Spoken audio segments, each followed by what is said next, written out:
हमारे ऊपर सवाल उठते हैं कि ये एजेंडा जर्नलिज्म है, कैंपेन जर्नलिज्म है, नारे वाला जर्नलिज्म है। तो उस किस्म से थोड़ा सोचने की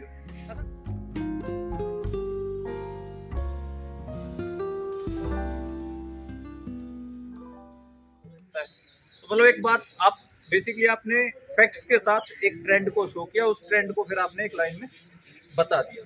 तो अब फैक्ट्स की जब बात आती है तो फैक्ट्स क्योंकि पोस्ट मॉडर्निस्ट जो हैं जितने भी थिंकर्स हैं उन्होंने कहा कि ये घटना के 10 सच हो सकते हैं और फैक्ट्स से ज़्यादा मतलब जो डिबेट छिड़ी जर्नलिज्म में भी रिपोर्टिंग के स्टाइल में नैरेटिव जर्नलिज्म भी एक रहा। उसके बाद एक डिबेट छिड़ी कि आप नैरेटिव ज़्यादा इम्पोर्टेंट है, फैक्ट मतलब पीछे छूट जाता है। उसका मुझे लगता है कि नहीं, फैक्ट सेक्रेड है और कमेंट्स फ्री हैं। मतलब आप फैक्ट्स आर सेक्रेड और कमेंट्स आर फ्री।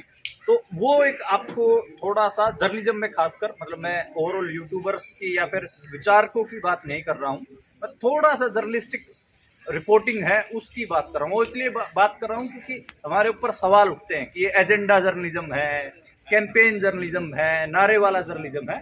तो उस किस्म से थोड़ा सोचने की अच्छा डेटा जर्नलिज्म आप लोगों ने डेटा आपने सुना होगा। डेटा हमारे मैं अभी करीब 50 के आसपास मैंने रिपोर्ट्स अलग अलग अपने प्लेटफॉर्मों की मैं देख रहा था। तो वो लिख रहा हूँ, थोड़ा एकेडमिक ही है उस पर। तो मैंने देखा कि डेटा का हम इस्तेमाल नहीं करते हमारी रिपोर्ट्स में।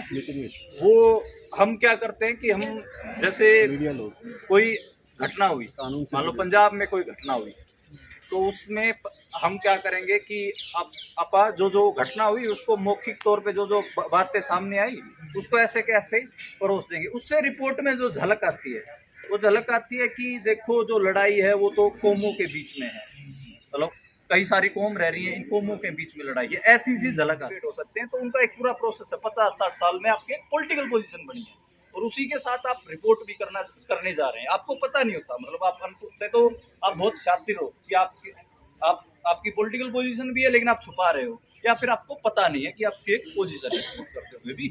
तो ये एक मोटा मोटा बातचीत होती है पत्रकारिता में कि जब आपको कोई निष्पक्षता के नाम पे आपको रोस्ट करना चाहे तो आप उसको उसका जो पक्ष है वो आप सामने वाले को दिखा दें।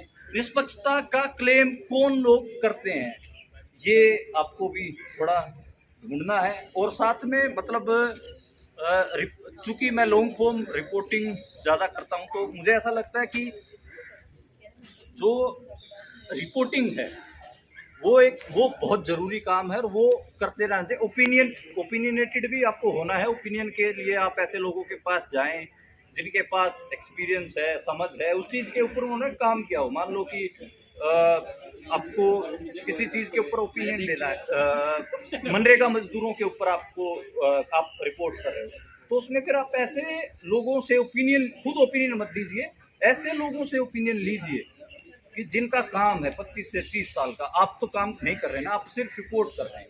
रिपोर्ट में आप क्या करेंगे कि आप मजदूरों का जो पक्ष है वो आप रखिए, अगर उसमें कास्ट का भी एंगल है तो वो भी रखिए, वो तो बहुत ज़रूरी है, नो डाउट। इकोनॉमिक कुछ है उसमें, मान लो सब ज़्यादातर मैं मनरेगा मजदूरों की रिपोर्टिंग करते हुए मैंने पाया ज़्यादातर सरपंच पैसे खाता है और सरपंच की कास्ट भी आप देखिए वो भी सबको पता है, डोमिनेंट कास्ट का ही बेसिकली वोट निकलता है।